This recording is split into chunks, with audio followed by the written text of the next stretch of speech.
ये टॉपिक है कि हम कुंडली से मैच मेकिंग एकदम सिंपल वे में कैसे समझें। तो जनरली क्या होता है, मेल और फीमेल, गर्ल और बॉय, दोनों की कुंडली हमारे सामने रहती है और उनके हम गुण मिलान करते हैं। 36 में से 18 मिलने चाहिए। वो 36 गुण क्या है? 36 गुण जो है वो ऐसे आते हैं। वर्ण जो है अगर मिल जाएगा तो 1 पॉइंट हो जाएगा। वश्य अगर मिल जाएगा तो 2 पॉइंट हो जाएंगे। तारा अगर मिल जाएगा तो 3 पॉइंट हो जाएंगे। योनि अगर मिल जाएगी यानी अट्रैक्शन तो 4 पॉइंट। ग्रह मैत्री यानी कॉपरेशन अगर मैच कर जाएगा दोनों का तो 5 पॉइंट। गण के 6, भकुट के 7, नाड़ी के 8। तो एकदम देसी भाषा में आप हमेशा याद रखना कि जो 36 गुण है वो इन्हीं 8 पॉइंट से बनते हैं। तो नाड़ी का मैंने एग्जाम्पल दिया कि जो नाड़ी है वो सबसे इंपॉर्टेंट क्यों है। उसका कारण ये है कि नेक्स्ट जनरेशन के लिए जो हेल्थ है वो जेनेटिकली हमेशा म्यूटेड होता है। बायोलॉजिकली कैसे है, अगर अगर फादर के ब्लड में जो वात इफेक्ट है, ओके, वो ज्यादा होगा और मदर के ब्लड में भी वात इफेक्ट ज्यादा होगा, उनके जीन में, उनके डीएनए में। तो क्या होगा कि वो एम्पलीफाई हो जाएगा, बढ़ जाएगा ज्यादा। ओके, इसलिए नाड़ी अलग अलग होनी चाहिए। और नाड़ी के लिए मैंने एग्जांपल दिया है कि आपको पता कैसे चलेगा कि नाड़ी कौन सी आपकी है। तो बहुत सिंपल तरीके से, जिन लोगों का अश्विनी नक्षत्र है उनकी आदि नाड़ी है यानी वात, और जिनका भरणी नक्षत्र है वो पित्त प्रधान है, और जिनका कृतिका नक्षत्र है वो कफ प्रधान व्यक्ति हैं। अब आश्लेष, ये अश्विनी, भरणी, कृतिका, रोहिणी, मृगशिरा, आद्रा, पुनर्वसु, पुष्य, आश्लेषा, ये एक साइकिल है। ओके, इससे हमने बस एक याद करने के लिए बना लिया है, इसको फिंगर पे भी याद कर सकते हैं। जैसे जो आपका टॉप फ्लैंज है किसी भी उंगली का, वो आपका आदि है, बीच का मध्य, अंत्य है।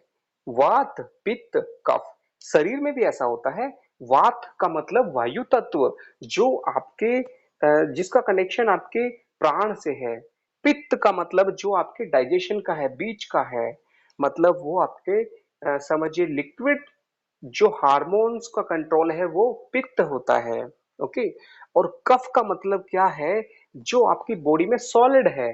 सॉलिड का मतलब आपके स्ट्रक्चर, चाहे वो बोन स्ट्रक्चर है या स्किन है या फिर आपका फीचर है, वो जितना भी जो आपका शेप है बॉडी का, कंप्लीटली वो कफ के अंडर में आता है। ओके, तो यहाँ पर हम समझ सकते हैं कि जो आयुर्वेद है, वात पित्त कफ, आदि मध्य अंत्य, अश्विनी भरणी कृतिका, ये बहुत ही इंटरेस्टिंग इसलिए है कि अगर समझिए कि कोई प्रॉब्लम अगर एक पर्टिकुलर नक्षत्र के कारण हेल्थ इश्यू है, लेकिन अगर सेम कैटेगरी का नक्षत्र होगा लाइफ पार्टनर का, तो एम्पलीफाई हो जाएगी वो प्रॉब्लम। ओके, इसी वजह से नाड़ी सबसे इंपॉर्टेंट है। अंडरस्टूड?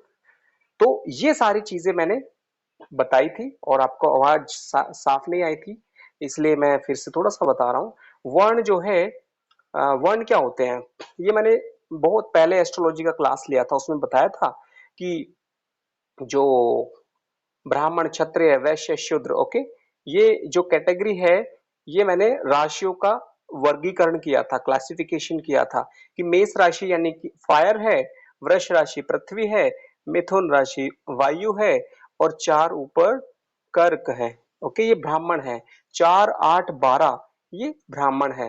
तो कुल मिला के क्या है कि वर्ण जो है उसका मैंने बताया था कि जो इंक्लिनेशन है, झुकाव है, वो वर्ण से डिसाइड होता है। ओके, और ये अगर मैच कर जाएगा तो 1 पॉइंट है, लेकिन अगर मैच नहीं करेगा तो भी इंक्लिनेशन वो एक टाइम के बाद अपने आप आ जाता है।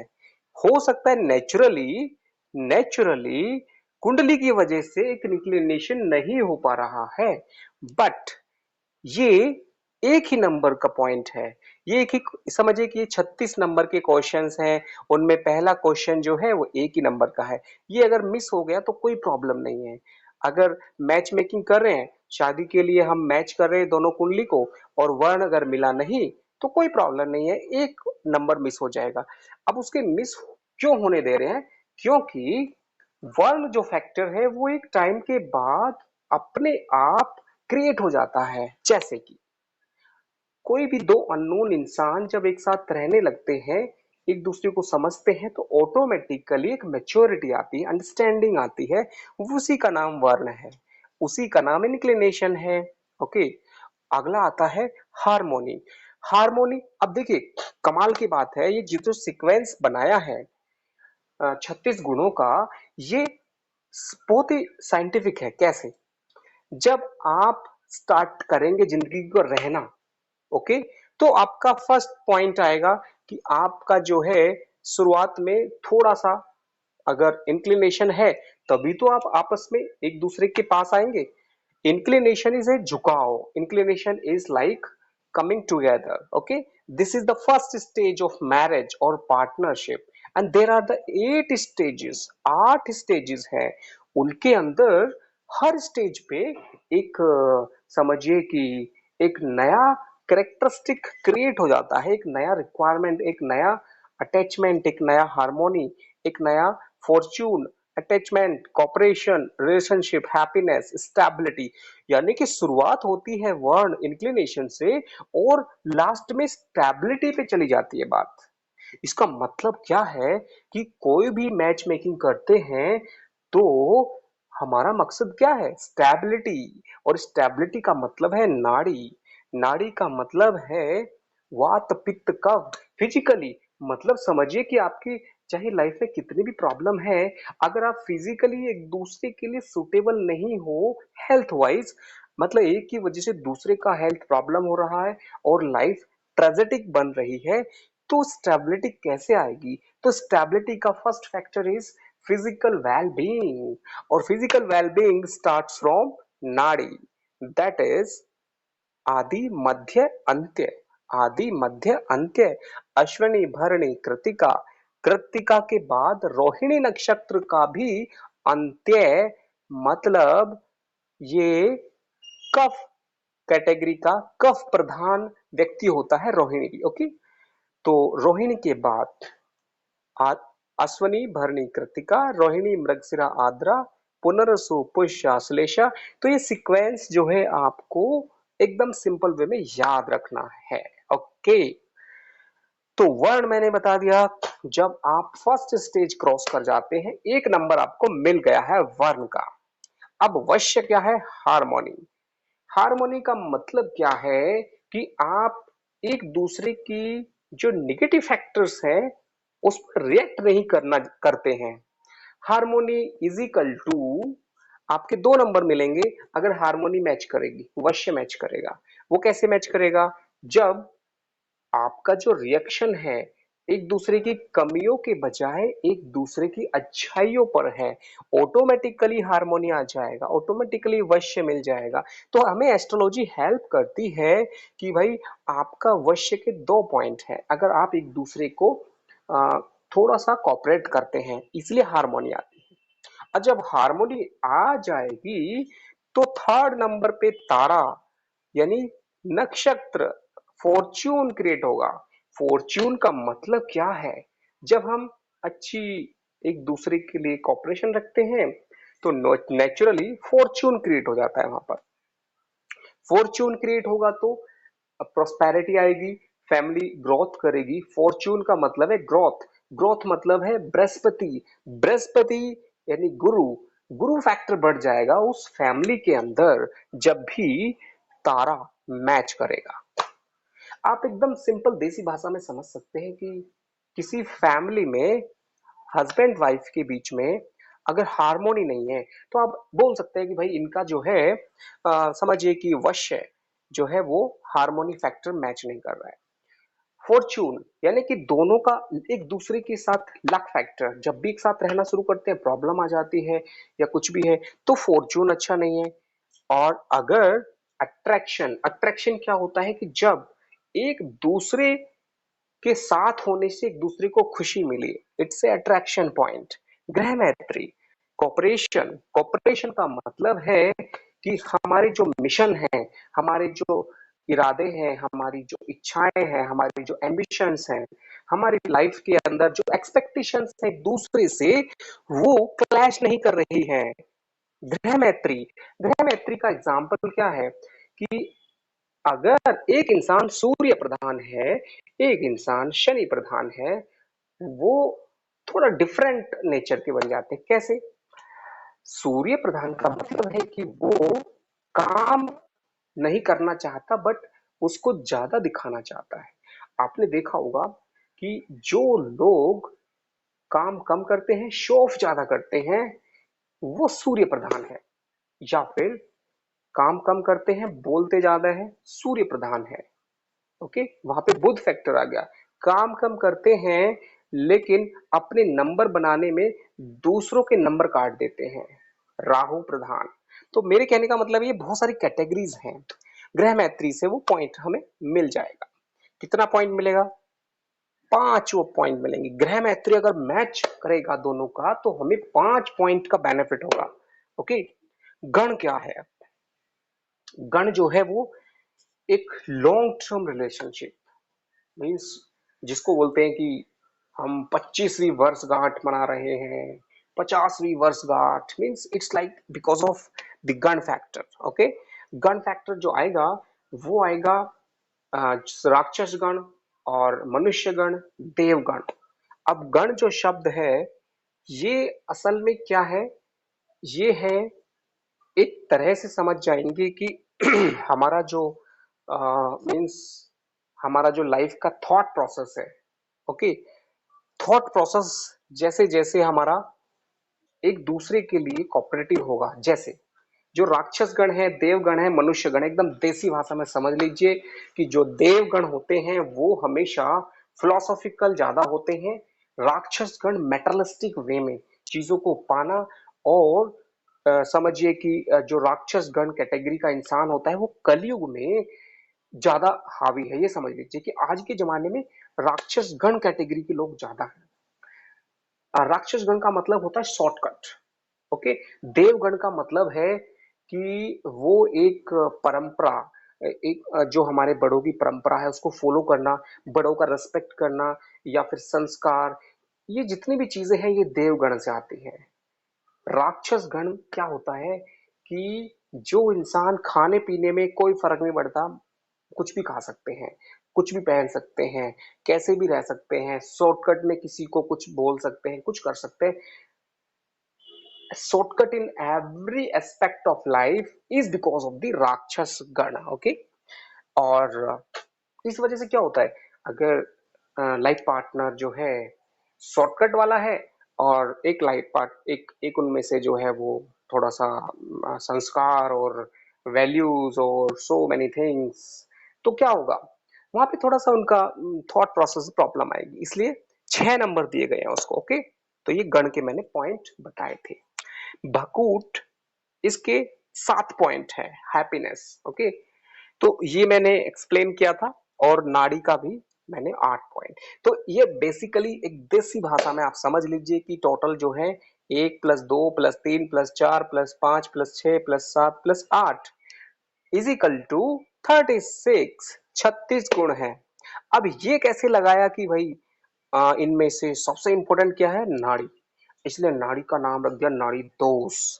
वर्ण को दोष नहीं बोला, वश्य को दोष नहीं बोला, तारा को दोष नहीं बोला, सिर्फ नाड़ी को एक बड़ा नाम दे दिया, दोष। ओके, लेकिन लेकिन आप याद रखें कि सिर्फ ये फैक्टर इस तरह से काम जो करता है, 36 गुण में से 18 मिल जाए, it's not actually the complete one. There are lot many things according to my experience which are very very important to know about. उनमें से कौन कौन सी चीजें हैं आपको मैं ऐसे बता देता हूं। नंबर 1, जो मंगल दोष है उसका जो कैंसलेशन है वो इंडिविजुअल कुंडली में हो सकता है, या फिर एक कुंडली का मंगल दोष दूसरे कुंडली के मंगल दोष या उसकी कुंडली के कॉन्फ़िगरेशन की वजह से कैंसिल हो जाता है। जैसे कि लड़के की कुंडली में बैठा हुआ मंगल को अगर लड़की की कुंडली के ऊपर रख दिया जाए और लड़की की कुंडली का शनि या मंगल उस लड़के की कुंडली के मंगल को पॉजिटिवली या थ्रू एनी पोजीशन और एस्पेक्ट वो कैंसिल कर दे तो दोष खत्म हो जाता है। Okay, this is very important factor. मतलब कुंडली मिलान का तरीका है कि एक कुंडली के ऊपर दूसरी कुंडली रख लीजिए और फिर देखिए आप, अगर ये मैं आपको इसमें हिसाब से बता देता हूं तो थोड़ा सा मतलब आपको समझना होगा कि अगर कोई भी कुंडली, आप एकदम देसी भाषा में याद रखें, समझिए कि ये लड़के की कुंडली है और इसके प्लैनेट आपने रख दिए, इसी के ऊपर लड़की की कुंडली को सुपर इंपोज कर दीजिए। इसे बोलते हैं law of super imposition. Super impose मतलब एक दूसरे के ऊपर कुंडली को रख देना। अगर किसी भी घर में किसी भी खाने में 3 प्लैनेट एक साथ निगेटिव चले जाएं, ये आप याद रखना। लड़के की कुंडली में यहाँ पे शनि बैठा है और लड़की की कुंडली में राहु और समझिए कि अष्टमेश, कोई भी, कुल मिला के 3 ग्रह जिस भाव में भी उनके बैठेंगे एक साथ तो उनकी जिंदगी में उस भाव से जुड़े हुए फलों में प्रॉब्लम आएगी। एकदम सिंपल वे है। कैसे? जैसे कि अब सेकंड हाउस के अंदर समझिए कि लड़की का शनि बैठा है और लड़के का राहु बैठा है, तो यहाँ पे प्रैक्टिकल वे में कैसे समझेंगे इस बात को? शनि बैठने की वजह से लड़की या लड़का इतना फ्रैंक होगा कि वो इतने जहर रूपी शब्द बोल सकता है कि सामने वाले का कत्ल हो जाए, मतलब घायल हो जाए उसके बोलने की वजह से। सेकंड हाउस में शनि बैठा हुआ इतना स्पष्ट बोलेगा, लॉजिकल बोलेगा, टू द पॉइंट बोलेगा कि सामने वाले को दिल पे चुभ सकती है बात।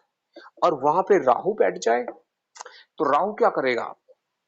अगर राहु योग कारक है तो इतना चालाक डिप्लोमेटिक होगा तो वो संभाल भी सकता है सिचुएशन को। लेकिन अगर राहु खराब हुआ तो यही राहु कुछ ना कुछ ऐसे शब्द बोलेगा जो इसके लिए प्रॉब्लम होगी, तो राहु और शनि कॉम्बिनेशन एक श्रापित दोष बन जाएगा। तो ये मैंने एग्जांपल दिया है। किसी भी भाव के अंदर जब प्लैनेट अगर छठे में निगेटिव बन जाते हैं, 3, 6 और 11, आप एकदम समझ ले, 3, 6, 11, अगर यहां पर 3 या 3 से ज्यादा प्लैनेट निगेटिव बनते हैं, ओके, दोनों के होने चाहिए। ये भी ऐसा आप याद रखें कि उनमें से कम एक प्लैनेट एक का होना चाहिए, बाकी दो दूसरे के हो सकते हैं। ओके, तब जाके उस हाउस से जुड़े हुए 3, 6, 11 जो है वो अच्छा रिजल्ट देते हैं। ये मैं आपको इसलिए बता रहा हूं कि निगेटिव एस्पेक्ट फैमिली के लिए, अच्छी मैरिज लाइफ के लिए अच्छे प्लैनेट होने चाहिए सेकेंड हाउस में, सेवेंथ हाउस में, दूसरा भाव और सातवां भाव, और तीसरे नंबर पे आता है लगन। दूसरे भाव में जब भी अच्छे प्लैनेट आएंगे तो समझ जाइए, यहां पर चाहे शनि बैठा हो लेकिन लग्नेश होके बैठा है तो बहुत अच्छा है। शनि बैठा है लेकिन लग्नेश होके बैठा है तो कोई प्रॉब्लम नहीं है। ओके, तो ये भाव क्या होता है? हैप्पी मैरिड लाइफ का फर्स्ट पिलर है, पहला स्तंभ है। First pillar of happy married life is second house. ये है दूसरा स्तंभ। ओके, इसे बोलते हैं बेसिकली आपका वे ऑफ टॉकिंग।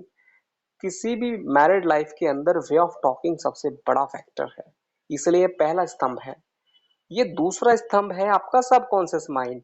बैकग्राउंड में अगर आप अच्छा सोच रहे हैं तो कभी ना कभी बोलेंगे भी, इसलिए दूसरा स्तंभ है ये आपकी पर्सनैलिटी का। तीसरा लगन है। लगन क्या है?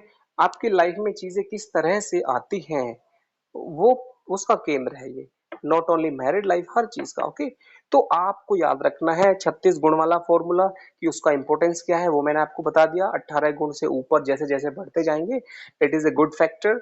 पर्टिकुलरली अगर आपको देखना है और एक्यूरेटली तो आप उल्टा देखें, 8 पॉइंट पहले मिलाएं, फिर 7, 6, ये पॉइंट इंपॉर्टेंट है। ये 1 पॉइंट इतना इंपॉर्टेंट नहीं है, सबसे इंपॉर्टेंट नाड़ी है। ओके, ये आप याद रखें। एक मैंने सुपर इंपोजिशन बताया कि दो कुंडलियों को ऊपर नीचे रख दीजिए, ये एक तरीका है। एक तरीका मैंने बताया कि मंगल दोष। ओके, मंगल दोष को अगले सेशन में मैं बताऊंगा, ऑलरेडी मैं बता चुका हूं। अगर आपका कोई क्वेश्चन होगा तो मैं फिर से बता दूंगा। मंगल दोष का मैंने कल बताया था कि अगर आपका मंगल इस पोजीशन में कहीं पर भी है तो ये मंगल दोष होता है, लेकिन कहीं पर भी मंगल बैठा है लेकिन उसको शनि देख रहा है, या फिर मंगल उच्च का है, या फिर मंगल के साथ कोई अच्छा प्लैनेट है या अच्छी दृष्टि है, तो उस नकारात्मक मंगल के अंदर पॉजिटिव एनर्जी आ जाती है, मंगल दोष खत्म हो जाता है। ओके, ये चीज आप जरूर देखें। अगला मैंने बताया कि आपको देखना है महादशा। महादशा क्या होती है कि कुंडली में अगर लड़के की महादशा का जो सीक्वेंस है, जैसे कि अच्छे ग्रहों की महादशा चल रही है उसी टाइम पे लड़के की खराब चल रही है, तो जब जब इस तरह से होगा तो बैलेंस हो जाएगा। अगर लड़के की भी महादशा खराब है, लड़की की भी महादशा खराब है, तो एक टाइम वो जो फेज है वो थोड़ा प्रॉब्लमेटिक रहता है, बट उससे इतना डरना नहीं है। प्रॉब्लम तो इंसान को मजबूत बनाने के लिए आती है, बट हम लोग हर चीज में चाहते हैं कि हमें प्रॉब्लम ही ना आए लाइफ में। हम चाहते हैं कि हमारी कुंडली ऐसे मैच कर जाए कि कुछ भी प्रॉब्लम ना आए, सारे 36 गुण मिल जाए। ऐसा नहीं हो सकता, लाइफ में प्रॉब्लम आनी बहुत जरूरी है। प्रॉब्लम आएंगी तभी तो समुद्र मंथन होगा जिंदगी का। समुद्र मंथन का मतलब है जीवन में संभावनाएं बढ़ने की संभावनाएं बढ़ जाती है। जब सब कुछ अच्छा मैच कर जाता है तो जिंदगी थम जाती है। इसीलिए ये मैं एक छोटी सी बात यहाँ पे इसलिए जोड़ रहा हूँ कि हमेशा आप अगर एस्ट्रोलॉजी में है या फिर आप एक नॉर्मल सीखना चाहते हैं, आप लाइफ की नेगेटिव चीजों को लेकर इतना बड़ा सीरियसनेस ना लाएं कि ये मैच नहीं कर रही है तो प्रॉब्लम है। No problem. शादी होना में सबसे जरूरी फैक्टर को इंडिविजुअली चेक करें, दोनों की कुंडली सामने रखें, लगन दोनों का देखें, लगन और लग्नेश इनका वो कैसा है, द्वितीय भाव सेकंड हाउस और सेकंड हाउस का मालिक को देखें दोनों का, थर्ड हाउस का मालिक, ऐसे करके इंडिविजुअली देखें। ओके, तो उससे क्या होगा कि पता चल जाएगा। जैसे बहुत इंटरेस्टिंग एग्जांपल, अगर लड़के की कुंडली में शुक्र नीच का है और साथ में पंचम भाव में प्रॉब्लम है, सप्तम में प्रॉब्लम है, एक साथ 3 हाउस अफेक्टेड है, तो ये संतान के लिए प्रॉब्लम है। लेकिन अगर लड़की की कुंडली में ये तीनों फैक्टर मजबूत हो तो ये बहुत अच्छा एक दोनों के लिए कंपैटिबिलिटी होगा। ओके, ये चीजें हमें इंडिविजुअली चेक करनी होंगी। अगर लड़के की कुंडली में भाग्य का मालिक कमजोर है, भाग्य पर बुरे ग्रहों की दृष्टि है, और इसके आसपास भी पाप कर्तरी योग बना हुआ है, मतलब भाग्य के उधर भी और इधर भी पापी ग्रह बैठे हैं, लेकिन लड़की की कुंडली में ये प्रॉब्लम सॉर्ट आउट हो गई है, तो समझ जाइए कि दोनों के लिए मैचिंग बहुत अच्छी है। ओके, तो एनीवे अभी मैं चाहता हूं कि आप लोग जितनी चीजें मैंने बताई हैं इनमें से कोई क्वेश्चन है तो पूछ सकते हैं, क्योंकि आज के लिए मैं चाहता हूं कि एटलीस्ट इतना याद रखें 36 गुण कैसे चेक करते हैं, उनका क्या इंपॉर्टेंस है। एक इम्पोजिशन जो हो गया एक दूसरी कुंडली के ऊपर रखने से कैसे हम चेक करते हैं रफली, ये एकदम सिंपल तरीका है जो आपका कहीं नहीं मिलेगा। ये मैंने अपने एक्सपीरियंस से देखा है और ये बहुत ही इंटरेस्टिंग एंड इफेक्टिव है। ओके, और बाकी इंडिविजुअली हम चेक करते हैं मंगल दोष, इसको अगले सेशन में बताएंगे। जो गुरु होता है चाहे वो नीच का ही क्यों ना हो, उसकी दृष्टि जो है वो हमेशा फैमिली के लिए, मैरिड लाइफ के लिए उसका अपना रिजल्ट बहुत अच्छा रहता है, इसमें कोई शक नहीं है। हाँ, बिल्कुल बिल्कुल बिल्कुल सही आपने समझा है। बट इसमें थोड़ा सा ये समझे कि अगर शनि है और वो योग कारक बन के बैठा है तो वो निगेटिव नहीं माना जाएगा। शनि बैठा है और राहु है बट वो योग कारक बन के बैठा है तो वो अच्छा है।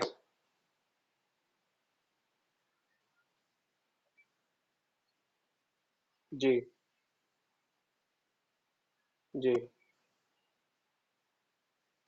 जी। बिल्कुल मान लेंगे क्योंकि जो भाग्य स्थान होता है वो क्या है कि जो आवाज आ रही है मेरी? हेलो।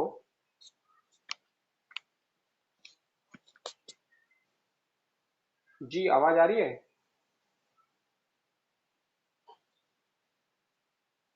मुझे आवाज आ रही है अब। ठीक है। वही आपने जो पूछा है भाग्य स्थान का। जी जी। तो देखिए भाग्य स्थान भा, जी मैं समझ गया। तो जो लड़के का भाग्य स्थान है उसका वीक होने का मतलब क्या होता है कि लाइफ के अंदर समझिए कि जो शुभ चीजें हैं जीवन में आने वाली उनमें थोड़ी अड़चने आएंगी। यानी कि अगर वो गाड़ी खरीदने वाले हैं या कोई अच्छा काम होने वाला है कोई शुभ घटना घटने वाली है तो जब समझिए कि भाग्य स्थान पे समझिए कि मंगल और राहु बैठे हैं और वो योग कारक नहीं है लग्नेश नहीं है तो क्या होगा कि जब भी वो अच्छी चीज करेगा तो प्रॉब्लम आएगी। लेकिन अगर लड़की की कुंडली में उसकी लाइफ पार्टनर की कुंडली में वहां पर अच्छा प्रभाव है तो क्या होगा कि वो कुंडली का इफेक्ट लड़के की कुंडली के निगेटिव इफेक्ट को खत्म कर देगा। ये 100% फैक्ट है। हमारे जो प्लैनेट है वो एक दूसरे को बहुत ज्यादा अफेक्ट करते हैं। जी।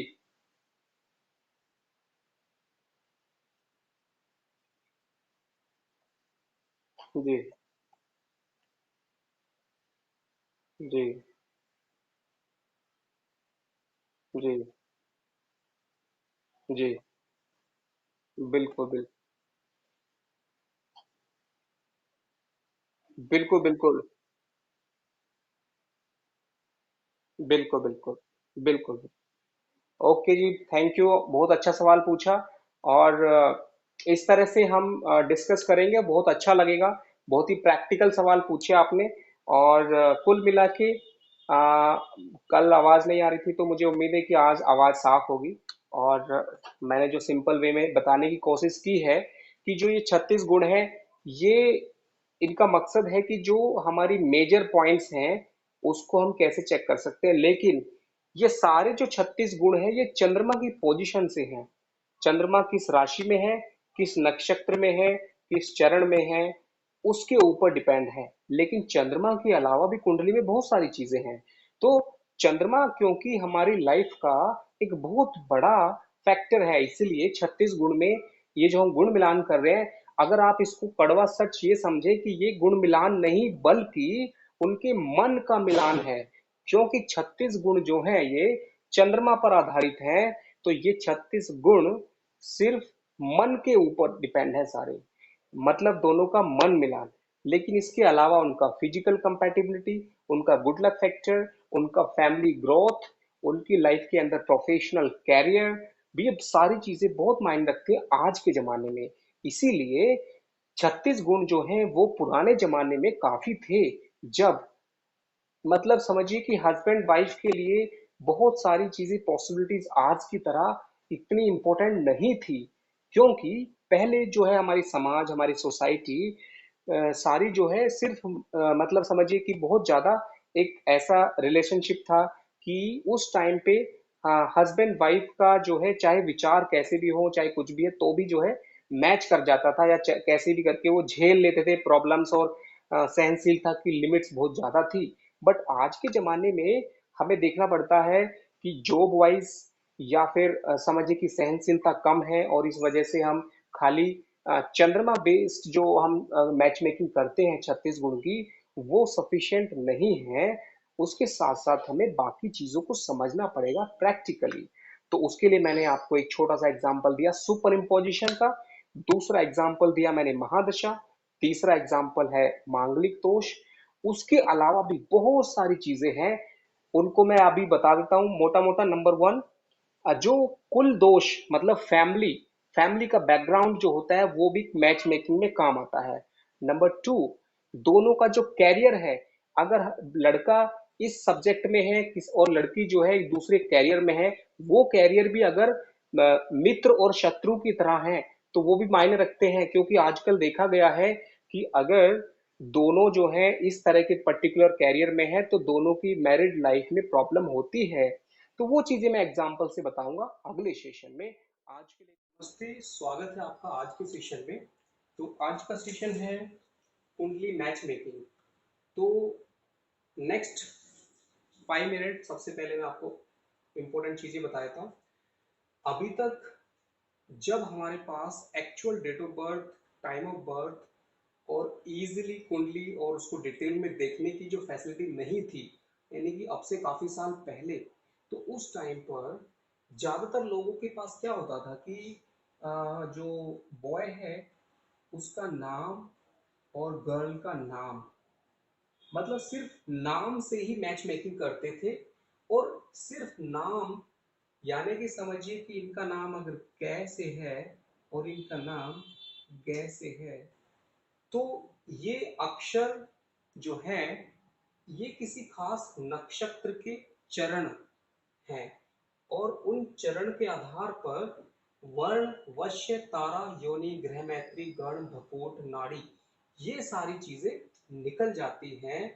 और आपके पास डेट ऑफ बर्थ नहीं है, सिर्फ नाम है, और इससे निकल जाती थी और आज भी निकाल सकते हैं।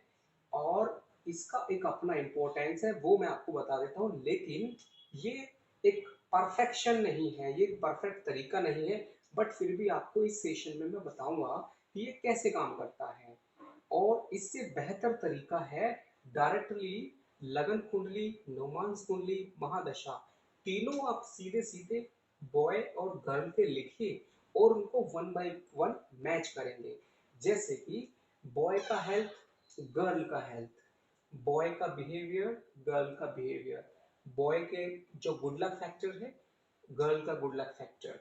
जिस टाइम पे बॉय की लाइफ में प्रॉब्लम है, क्या उसी टाइम पे गर्ल की लाइफ में भी एस्ट्रोलॉजिकली प्रॉब्लम है? तो ये सारी चीजें वन बाय वन हम अगले सेशन में मैच करेंगे, उसको समझेंगे। बट इस सेशन में आपको मैं बताऊंगा मैच मेकिंग का वो तरीका जिसमें 36 गुण मिलाते हैं, 36 पॉइंट। यानी कि हमें जब डिसाइड करना है कि एक लड़के की शादी जब लड़की से होगी तो उसका आपस में मैच मेकिंग कितना आपस में कंपैटिबल है, आपस में एक दूसरे के लिए वो कितने लकी हैं, वो सारी चीजें हम मैच मेकिंग पॉइंट से चेक करेंगे। तो जनरली अगर आपके पास डेट ऑफ बर्थ भी है तो कुंडली के अंदर चंद्रमा, मून जिस राशि में बैठता है उसके अकॉर्डिंग, और जिस नक्षत्र में है उसके अकॉर्डिंग, और जिस चरण में है उसके अकॉर्डिंग, ये सारी डिटेल हमें बॉय की भी मिल जाती है, गर्ल की भी मिल जाती है। तो हम क्या करेंगे, बॉय का वर्ड इधर लिख देंगे, आप समझिए कि ये बॉय वर्सेस गर्ल है। ठीक है, सिंपल सिंपल देसी भाषा में बता रहा हूं कि हमने वर्ण लिखा, ब्राह्मण, क्षत्रिय, वैश्य, शूद्र, और उसके पॉइंट हमने लिख दिए। इसका इंपॉर्टेंस बता देता हूं मैं पहले कि जो वर्ण है इसका मीनिंग है इंक्लिनेशन, झुकाव, एक दूसरे के लिए टेंडेंसी क्या है, एक दूसरे का जो लाइफस्टाइल है, हम इसको लाइफस्टाइल बोल सकते हैं। वर्ण is actually A lifestyle, A category of living, how you live.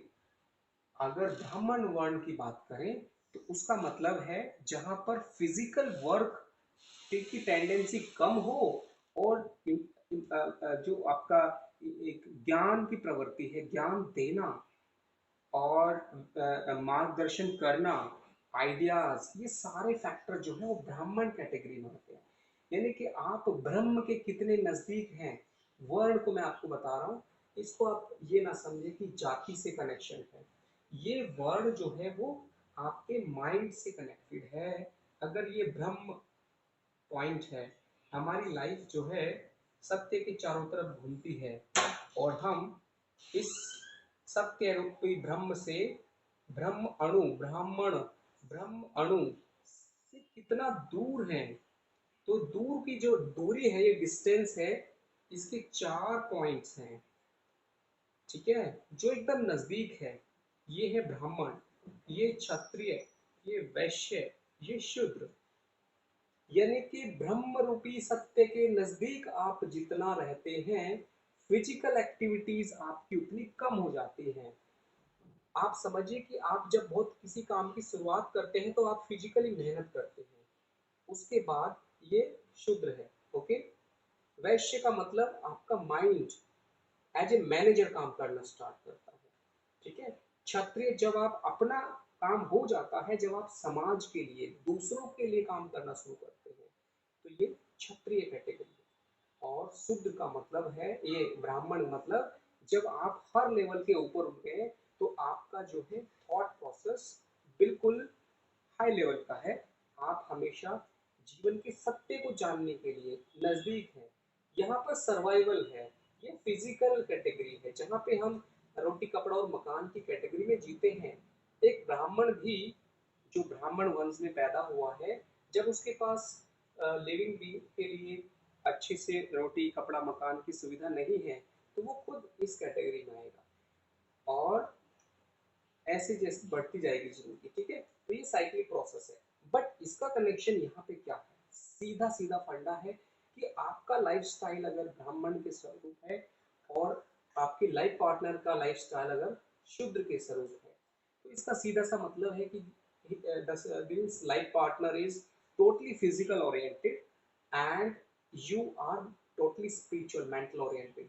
तो यहाँ पे कुछ पॉइंट्स होते हैं इंक्लिनेशन के, वो पॉइंट डिटेल में बाद में बताऊंगा मैं। अभी इतना समझ ले कि उस पॉइंट पे मिलाने से अगर वो मैच कर जाता है तो आपको 1 नंबर मिलता है मैच मेकिंग का। वश्य मतलब हारमोनी, तारा मतलब फॉर्च्यून, योनि मतलब attraction, means how much you are attracted towards each other emotionally, physically. Grahametri, it's a cooperation.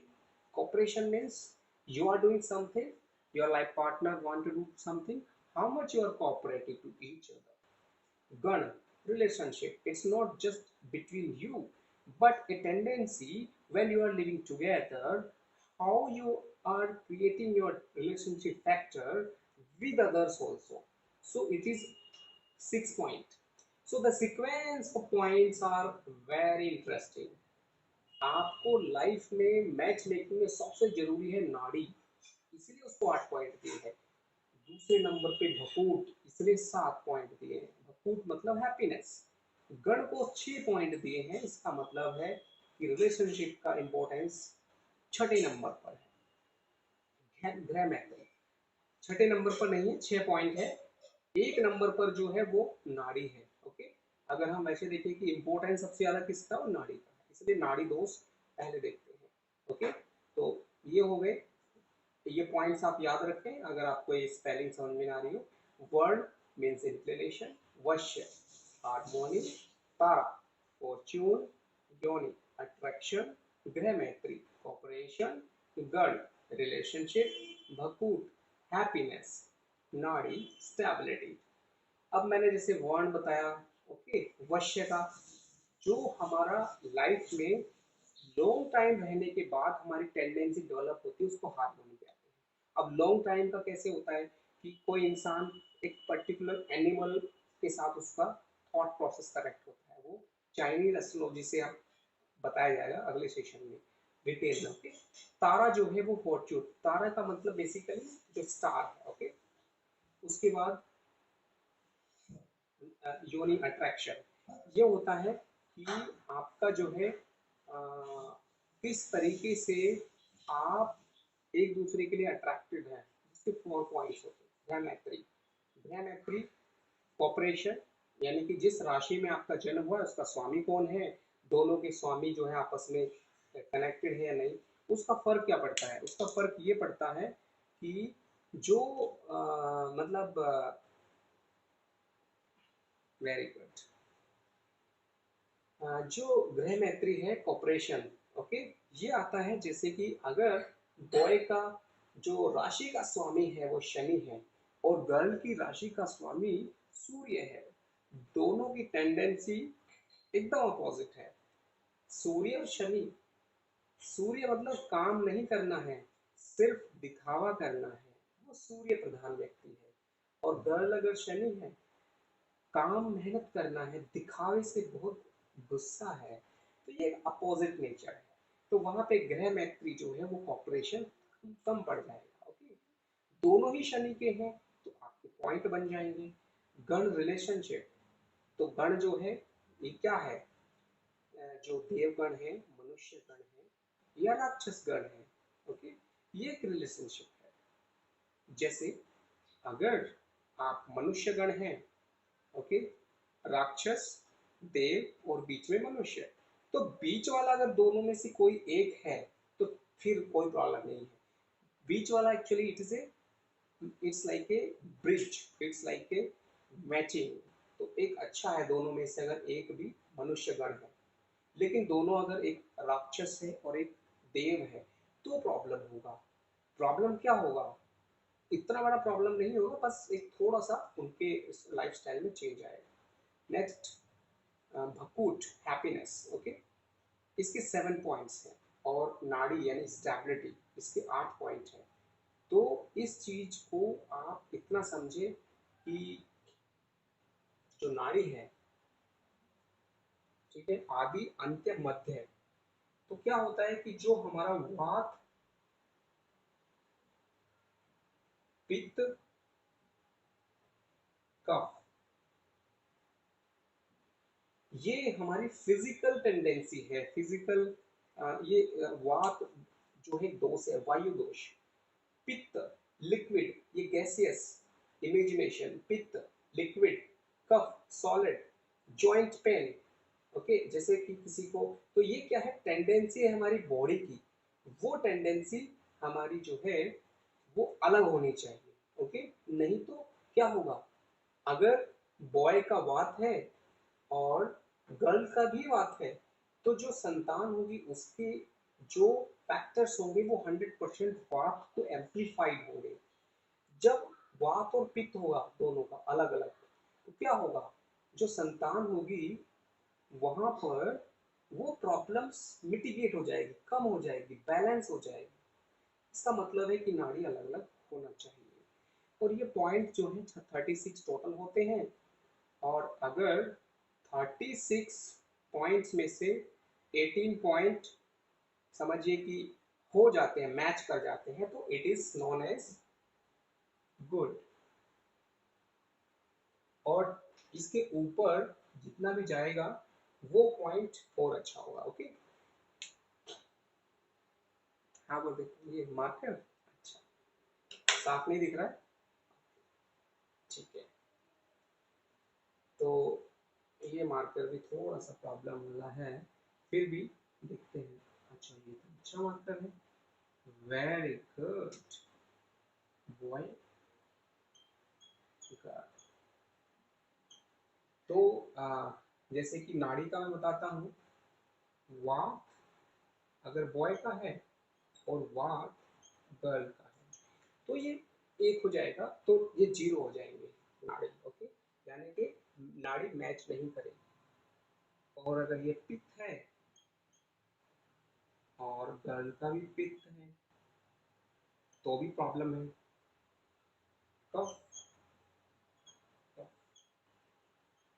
Okay, वात, पित्त, कफ, आदि, मध्य, अंत। जो नाड़ी है वो तीन होती है, तीनों का सीधा कनेक्शन फिजिकल से है, दोनों के हेल्थ के लिए भी और संतान के लिए भी। कभी भी अगर वात वात है तो संतान में 100% वात की प्रॉब्लम बहुत ज्यादा होगी, कम एज से ही वो प्रॉब्लम हो जाएगी। ओके, पित्त पित्त दोनों अगर है तो पित्त बढ़ जाएगा।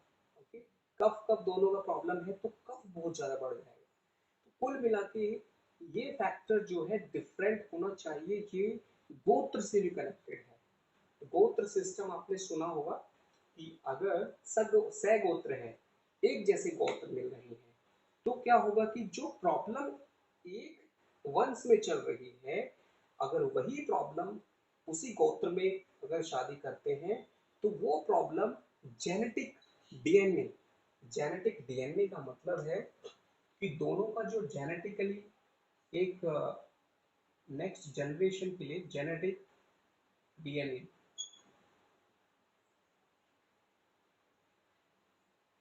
जो एक ही गोत्र में शादी होती है वहां पर दोनों के एक जैसे फैक्टर्स एम्पलीफाई हो जाते हैं। वो कैसे होते हैं, इसके लिए फिजिक्स का एक लॉ है। अगर बॉय की लाइफ में इस तरह से कोई ग्राफ चलता है, हेल्थ इश्यू है, और गर्ल का भी अगर उसी रेशियो, उसी उसके गोत्र, यानी कि लड़के के वंश में कोई फैक्टर इस तरह से मूव कर रहा है, तो सेम गोत्र में पॉसिबिलिटीज बढ़ जाती हैं, लगभग वही फैक्टर करता है। तो क्या होगा, दोनों का वो चीज का जो रिजल्ट होगा वो एम्पलीफाई करेगा। मतलब इतना एम्पलीफाई करेगा कि जो प्रॉब्लम है वो एम्पलीफाई हो जाएगी। ये हमारे शास्त्रों में है, और इसी को अभी जेनेटिक बायोलॉजी, जो जेनेटिक रिलेटेड रिसर्च करती है, उसका भी यही कहना है कि हमेशा एक डिफोल्ट में शादी होनी चाहिए, सो दैट जो निगेटिव फैक्टर्स है वो मल्टीप्लाई ना हो। ओके, तो ये मैंने आपको एक आइडिया दिया है अबाउट मैच मेकिंग। इसके अंदर आफ्टर पॉइंट्स एक दूसरा मेजर पॉइंट आता है मांगलिक दोष। जैसे ये बॉय है और ये गर्ल है,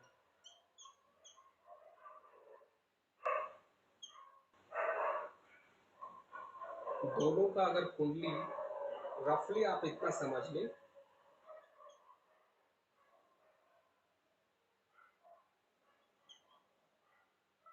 अगर लड़की की कुंडली में समझ लीजिए कि किसी भी भाव में मंगल बैठा हुआ है, यहाँ गर्ल की कुंडली में मंगल को, ठीक है, तो अगर इसी भाव में यहाँ पर शनि बैठा है, इसी भाव में शनि बैठा है, या फिर ये शनि अगर इस मंगल को इसके ऊपर सुपर इम्पोज कर दिया जाए, सुपर इम्पोज मतलब ये कुंडली को उठा के इसके ऊपर रख दी जाए, तो ये शनि यहीं पे आ जाएगा। इसका मतलब है कि गर्ल की कुंडली में अगर मांगलिक दोष है, लेकिन बॉय की कुंडली में बैठा हुआ शनि उसके मांगलिक दोष को अगर कैंसिल कर देता है, तो ये एक मैच मेकिंग के लिए मंगल दोष कैंसिलेशन होगा। एक कैंसिलेशन तो दूसरे की कुंडली से होता है, गर्ल मांगलिक है, उसका कैंसिलेशन बॉय के शनि ने कर दिया। एक तो तरीका ये है। दूसरा, खुद गर्ल की कुंडली में भी शनि भी हो सकता है इसके सामने, या शनि यहाँ पे हो सकता है, या शनि यहाँ पे हो सकता है। तीसरी दृष्टि से मंगल को देखेगा तो मांगलिक दोष खत्म, सप्तम दृष्टि से मंगल को देखेगा तो मांगलिक दोष खत्म, यहाँ से दशम दृष्टि से शनि मंगल को देखेगा तो भी मांगलिक दोष खत्म। गर्ल या बॉय की कुंडली में अगर मंगल को शनि किसी भी तरह से देखता है तो उसका मांगलिक दोष खत्म हो जाता है। अब इसको हम प्रैक्टिकल देसी भाषा में समझते हैं। मंगल का मतलब है गुस्सा, मंगल डोमिनेटिंग, अगर दूसरे के ऊपर डोमिनेट करना। मंगल मतलब बहुत ज्यादा एनर्जी होना, गुस्से वाली, और साथ में फ्रैंकनेस इतनी ज्यादा होना। लेकिन ये एक एक्सेलेटर की तरह है गाड़ी के अंदर, और शनि ब्रेक की तरह है। तो एक्सेलेटर को कंट्रोल करने के लिए अगर शनि उसको देख रहा है, तो इसकी जो प्रॉब्लम है वो शनि कंट्रोल कर लेगा। शनि का मतलब है उसके ऊपर ब्रेक लगाना, या फिर उसको कंट्रोल करना, या फिर उसको डिसिप्लिन में रखना, या फिर उसकी जो प्रॉब्लम्स हैं उसको मिटिगेट कर देना, कम कर देना। तो मांगलिक दोष का जो कैंसिलेशन है वो खुद गर्ल या बॉय की कुंडली में मिलेगा। नहीं है तो बॉय की कुंडली के शनि से अगर मिलता है तो मांगलिक दोष खत्म हो जाएगा। ओके, अब मांगलिक दोष क्या है, ये वैसे ज्यादातर को लोगों को पता होता है, बट फिर भी मैं आपको एक एग्जाम्पल के साथ बता देता हूँ कि मांगलिक दोष का मतलब क्या है। मांगलिक दोष का मतलब है मंगल दोष, कुजा दोष। साउथ इंडिया में मंगल को कुजा कहते हैं।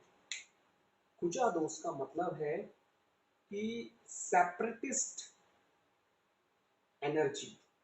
मंगल का मतलब है एक सेपरेटिस्ट एनर्जी, वो जहां पे बैठ जाए उससे दूर कर देती है। अगर लगन में बैठ जाए तो जिंदगी के केंद्र में बैठकर बहुत सारी अच्छी अपॉर्चुनिटीज को खत्म कर देती है। कैसे कर देती है? लगन में बैठा हुआ मंगल इंसान को एनर्जेटिक बनाएगा, मेहनती बनाएगा, दूसरों के लिए बहुत कुछ करेगा, लेकिन ऐसे इंसान की लाइफ में कोई और फायदा उठा लेता है। मंगल अगर सप्तम में बैठेगा, ये फोर्थ हाउस में, चौथे भाव में, तो ये फोर्थ हाउस है, यहाँ पे अगर मंगल बैठ जाता है तो ये इंसान को सुखों से वंचित कर देगा और उसको आराम नहीं करने देगा। साथ में चतुर्थ दृष्टि से लाइफ पार्टनर को देखेगा, सप्तम दृष्टि से प्रोफेशन, अष्टम दृष्टि, तो ये फायदे भी करेगा, लेकिन नुकसान क्या होता है मंगल का कि ऐसे इंसान सप्तम दृष्टि चतुर्थ दृष्टि से लाइफ पार्टनर को देखते हैं और लाइफ पार्टनर के ऊपर नेगेटिव इफेक्ट पड़ता है रिलेशनशिप इश्यू में। यानी कि जो गर्मी है, हीट इफेक्ट है या थॉट प्रोसेस है, अच्छा नहीं होता है। ओके। फिर सप्तम भाव का मंगल, अष्टम भाव का मंगल, 12वें भाव का मंगल। सप्तम भाव का मंगल अगेन ये इंसान को बहुत ही ज्यादा सेल्फिश फोकस्ड और अपने काम के लिए बनाता है, बट वो सेपरेटिस्ट कर देता है। मंगल जहां बैठेगा उस भाव में सेपरेटिस्ट नेचर देता है। यहाँ बैठेगा तो 2 3 4 जिसको भी देखेगा वहां से सेपरेट कर देगा, फ्रेंड सर्किल से और भाई बहनों से। अष्टम भाव का मंगल की जिंदगी में उसको भाई बहनों से या उसको दोस्तों से धोखा मिलता है, या आ, उसके बिहेवियर की वजह से उसको उसके भाई बहन या दोस्त उसका छोड़ देते हैं। मतलब ये एक टाइम तक बहुत ज्यादा भाई बहनों के लिए, फैमिली के लिए बहुत ज्यादा करेगा और फिर एक्सपेक्टेशन रखेगा उतनी ज्यादा, वहां बदले में कुछ मिलेगा नहीं और फिर उनसे लड़ाई हो जाएगी। ये भी एक मांगलिक दोष है। सप्तम भाव में मंगल बैठेगा तो पहले तो बहुत ज्यादा अटैचमेंट देगा, बहुत ज्यादा प्यार, और वही एक दिन तकरार बन जाएगा। Too much of everything is danger. So ऐसे ही मंगल की खासियत है कि मंगल एक ऊर्जा है, जिस भाव में बैठता है उस भाव से जुड़े हुए मुद्दों में पहले तो अटैचमेंट कर देगा बहुत ज्यादा, और फिर एक्सपेक्टेशन बढ़ा देगा, और एक्सपेक्टेशन के अकॉर्डिंग रिजल्ट मिलेगा नहीं तो फिर उससे दूर कर देगा। यानी कि अटैचमेंट और डिटैचमेंट। तो मंगल को कंट्रोल करने के लिए शनि अगर कहीं भी बैठ जाए, जैसे कि यहाँ पे शनि बैठेगा तो तीसरी दृष्टि से इसके मांगलिक दोष को खत्म कर देगा। यहाँ पे बैठेगा शनि तो इसके, ये शनि जो है इसके को भी कर देगा 10वीं दृष्टि से। यानी कुंडली में मंगल अगर, इतना डिजाइन को याद रखें आप, ये लाइन और ये लाइन ऐसे याद रखें, 12 1 4 7 8, 12वां भाव लगन, पहला भाव, चौथा भाव, 7वां और 8वां भाव। इसमें अगर समझिए कि यहाँ पे इस इस बेल्ट के अंदर अगर मंगल है तो ये मांगलिक दोष है। और मांगलिक दोष को मैंने देसी भाषा में बताया है आपको कि जब भी इस भाव में मंगल कहीं भी बैठेगा तो इंसान पहले तो बहुत अटैचमेंट करेगा और वहां उसको मिलेगा नहीं तो डिटैचमेंट, लड़ाई झगड़ा ये वो, और वो एक अननेसेसरी लाइफ का एक ट्रबल बन जाता है। ओके। इसको कंट्रोल करने के लिए शनि मैंने बताया। ओके। तो ये आप रफली याद रखें आज के लिए कि जो 36 गुण हैं उनमें सबसे टॉप प्रायोरिटी है नाड़ी, दूसरे नंबर पे भकूट, गण, गृहमैत्री, योनि, तारा, वश्य, बॉडी। ओके। अब इनके मतलब भी मैंने बताए हैं, इंक्लिनेशन झुकाव, टेंडेंसी, वश्य मतलब हारमोनी आपस में, तारा मतलब फॉर्च्यून एक दूसरे के लिए, योनि मतलब attraction means physical and mental, गृह मैत्री मतलब कॉपरेशन, गण मतलब रिलेशनशिप, भकूट यानी हैप्पीनेस, नाड़ी मतलब स्टेबिलिटी। और नाड़ी को मैंने एग्जाम्पल से बताया है, ऐसे ही बाकी का प्रॉपर्ली समझ ले। But this is not the perfect way. ये 36 में से 18 गुण मिल गए और अच्छा है। इसके साथ साथ हमें मांगलिक दोष देखना है और वन बाय वन पॉइंट्स देखने हैं, जिसको हम अगले सेशन में बात करेंगे। तो ये आज का सेशन था और आज हम यहीं पे समाप्त करते हैं। बहुत ज़्यादा हमें एक ही सेशन में फिर कंफ्यूजन बढ़ जाता है, तो धीरे धीरे समझेंगे कल अगले सेशन में। ओके, तो चलिए मिलते हैं अगले सेशन में। नमस्कार, थैंक यू, फिर मिलेंगे।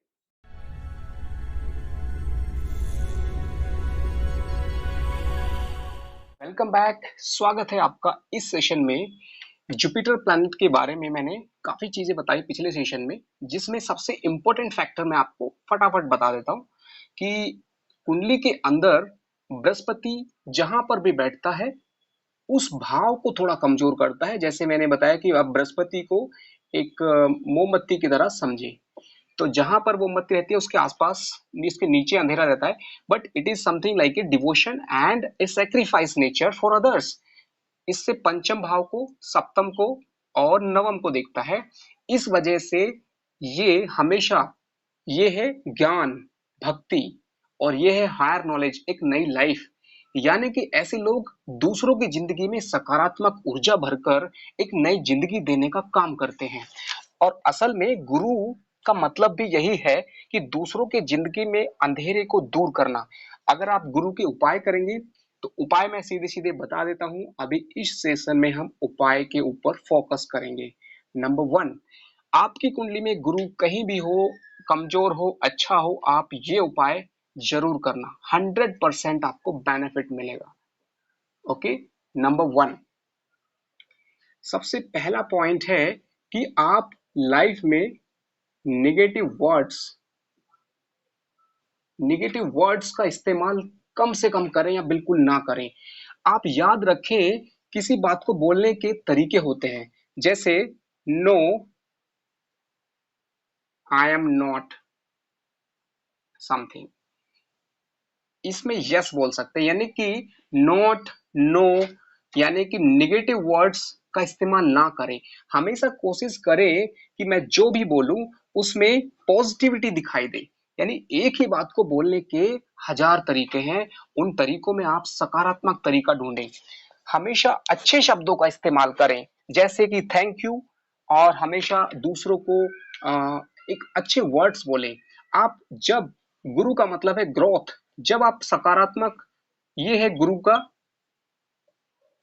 इफेक्टिव सिंबल, जिसमें आप अगर सकारात्मक लगातार बोलेंगे तो आपका ग्रोथ लाइफ में पॉजिटिविटी लेके आएगा। अगला उपाय है गुरु का सम्मान। आप दूसरों का जितना सम्मान करेंगे आपका गुरु बढ़ता जाएगा, आपको बदले में सम्मान मिलेगा। नंबर थ्री, गुरु का मतलब है आशीर्वाद।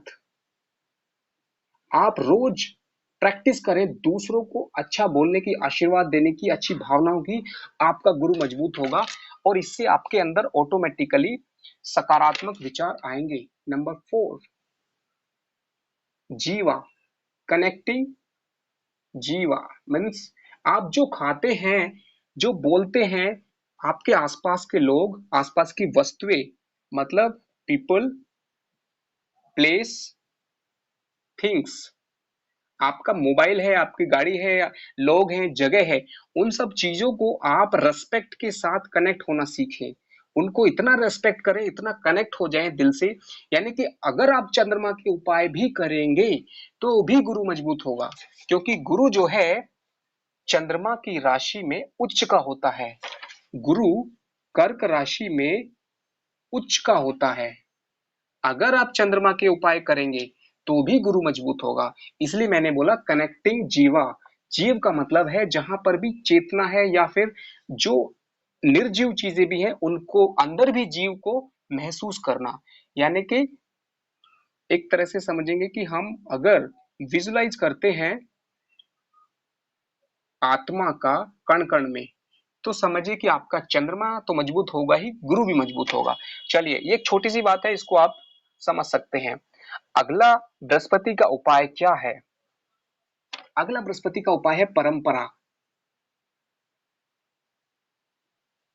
परंपरा, इसको जो हमारी संस्कृति है, बृहस्पति का उपाय है ये, हमारी पुरानी संस्कृति का प्रचार करना, उसको बढ़ाना, उसको मानना, ये भी गुरु का एक बहुत अच्छा उपाय है। गुरु का अगला उपाय है कि मंदिर जो हमारी संस्कृति का प्रतीक है उसमें सेवा करना, उसको अच्छे से वहां पर दान देना, या वहां पर जो भी ब्राह्मण है, जो भी उसको देख रेख करते हैं, गुरु का ये उपाय है कि ब्राह्मण की सेवा, या ब्राह्मणों को जो ज्ञानी लोग हैं, या फिर जो मंदिर में काम करते हैं, मंदिर की सेवा करते हैं, या फिर खुद काम करना, ये एक गुरु का उपाय है। इससे आपके जीवन में धर्म की वृद्धि होगी, क्योंकि गुरु का सीधा सा मतलब है धर्म से। धर्म की रक्षा करने वाले हर जगह को, हर इंसान को, हर परिस्थिति को, हर ज्ञान को आप रेस्पेक्ट करें, तो अपने आप आपका बृहस्पति मजबूत होगा। अगर आपको ज्ञान पाने का, ज्ञान देने का बहुत ही दिल से लगाव है, तो आपका बृहस्पति मजबूत होकर रहेगा। ये बहुत ही प्रैक्टिकल उपाय है। अगला है कि आप हमेशा, अगर सकारात्मक हो गया, अगला है गाय। जो गौ माता है, गौ माता में चंद्रमा का भाव सबसे ज्यादा है, इस वजह से वहां पर गुरु तत्व सबसे ज्यादा प्रभावशाली होता है। अगर आप चंद्रमा यानी मन से, अंतरात्मा से गाय की सेवा करते हैं, वहां से आपको गुरु भी मजबूत होगा। ओके, तो ये गाय का एक, गाय की सेवा करने से उपाय होगा। उसके बाद माफ, आपके अंदर अगर क्षमा करने की भावना है, माफ करने की भावना है, तो आपका गुरु मजबूत होगा। ओके, भक्ति यानी कि कीर्तन, जो हम मंदिर में बैठते हैं, कीर्तन करते हैं, भक्ति करते हैं, उससे भी गुरु मजबूत होता है। ओके, ब्राह्मण की सेवा हो गया। एंड मीठा, मीठा जो है वो गुरु की वजह से हमें इंटरेस्ट आता है, लेकिन अगर ये बहुत ज्यादा खाएंगे तो ये इम्बैलेंस होगा। हो सके तो नेचुरल मीठा खाएं, फलों का, या फिर शहद है, या फिर आप गुड़ है, या मिश्री है। चीनी जो है वो राहु का प्रतीक है, और ये समझिए कि गुरु प्लस राहु का मतलब है चीनी। इस चीनी लोगों के लाइफ में गुरु राहु का इफेक्ट बढ़ना शुरू हो जाता है। अगर आप चीनी खाते हैं तो आपका गुरु चांडाल योग प्रभावी हो जाएगा। यानी कि आपके खाने से भी आपके ग्रहों के योग फलित होते हैं। अगर चीनी खाते हैं तो चीनी का मतलब है गुरु प्लस राहु, क्योंकि उसके अंदर बहुत सारे केमिकल्स हैं चीनी के अंदर जो राहु के रूप में रहते हैं, इसलिए अवॉइड करें दीज थिंग्स। ओके, उसके बाद अगला है कि मोटिवेशन एंड गाइडेंस। मोटिवेशन, हमेशा खुद मोटिवेटेड रहें, दूसरों को मोटिवेट करें, तो ये भी गुरु का उपाय है। अगला है कि हमेशा ब्लैक कलर अवॉइड करें, ब्लैक कलर अवॉइड करें, येलो एंड और व्हाइट और लाइट कलर, ये जितने भी कलर्स होते हैं, येलो, व्हाइट, लाइट, हल्के रंग के कलर, ब्लैक को छोड़ के, वो सारे जो है हमारे लाइफ में गुरु तत्व को बढ़ाते हैं। ओके, और गुरु का मतलब है बेसिकली दैवीय शक्ति, यानी कि कृपा, दैवीय शक्ति, ये हमारी बढ़ जाती है लाइफ में। ओके, तो ये आपके लिए बहुत अच्छा उपाय रहेगा। उसके बाद आता है कि जो आपका जितने भी समझिए कि सब्जेक्ट वाइज अगर देखें, जैसे कि मैथ है, मैथ क्या है, वो बुध है। ओके, और जो सब्जेक्ट वाइज अगर देखें तो मैथ बुध हो गया। गुरु क्या है, गुरु का मतलब होता है जैसे कि फिलोसफी, दर्शन, या फिर साइकोलॉजी, या फिर ऐसी चीज जिसमें आप लोगों की गाइडेंस वाले फैक्टर आए, वो सभी गुरु से होता है। और टेक्निकल टेक्नोलॉजी जो है, या फिर टेक्निकल नॉलेज, वो है सैटर्न से आती है, मैथ बुध से आता है। तो चलिए, कुल मिला के सब्जेक्ट वाइज आपको ऐसे सब्जेक्ट जिसमें फिलोसफी, साइकोलॉजी, इस तरह के जो सब्जेक्ट होते हैं। ओके, तो ये थे उपाय, और बहुत सारे उपाय हैं जिसके अंदर आप जैसे कि गुरुवार का व्रत है, ओके, ये भी एक उपाय है। ऐसे ही व्रत का मतलब होता है कि आपकी जो प्राण ऊर्जा है, जो जीव का रूप है, उस शक्ति को उस शक्ति को खाने की वजह से व्यर्थ होने से रोकना। हम जो ज्यादा खाना खाते हैं, उससे हमारा मूलाधार चक्र पर ज्यादा प्राण ऊर्जा खर्च हो जाती है, और व्रत रखने से स्पेशली गुरुवार को, तो ये प्राण ऊर्जा बचकर हमारे जीवन में दैवीय शक्ति यानी कि भाग्य को बढ़ाती है। जिन लड़कियों की शादी नहीं होती या कुछ प्रॉब्लम होती है, तो उसके लिए जो भाग्य का कारक है वो भी गुरु है। और गुरु का उपाय जो मैंने बताया वो है प्लस येलो कलर कपड़ा, और एक तरह से कलावा जो बांधते हैं हम, अगर येलो कलर का बांधेंगे बृहस्पतिवार के दिन और उससे कनेक्ट हो जाएंगे, उसको प्राण प्रतिष्ठा के साथ, संकल्प के साथ। कलावा सिर्फ ऐसे नहीं बांधना है, उसमें संकल्प जोड़ा जाता है। संकल्प का मतलब जो पंडित जी बोलते हैं, ये बद्धो बलिराजा मानवेंद्रो महाबल, मतलब हमें संकल्प के साथ उस कलावा को बांधना है और उसके साथ हमारे थॉट प्रोसेस को जोड़ना है, और हमें उसको फॉलो करना है। तो हो गया। और जैसे कि एक होता है जो गज केसरी योग, जब भी गुरु और चंद्रमा का कॉम्बिनेशन कुंडली में बहुत अच्छा होगा। गुरु का मतलब है ज्ञान, चंद्रमा मतलब मन के आपस में दृष्टि, या फिर गुरु की चंद्रमा पर दृष्टि भी अगर होगी तो भी काफी है। किसी भी रूप से चंद्रमा को अगर गुरु प्रभाव मिलता है किसी भी रूप में, तो समझिए मन के ऊपर सकारात्मक इफेक्ट रहेगा। चाहे चंद्रमा कितना भी कमजोर है, कुछ भी प्रॉब्लम है, और गुरु भी कितना भी कमजोर है, लेकिन अगर उस पर दृष्टि रखता है तो आपका चंद्रमा मजबूत होकर रहेगा और ये लाइफ में आपको प्रॉब्लम से निकालेगा। ओके, तो ये थे सिंपल से उपाय, और बाकी अगले सेशन में बात करेंगे। और संतान का मैंने बता दिया है, और ये हो गया। चलिए अगले सेशन में मिलेंगे विद सम केस स्टडी।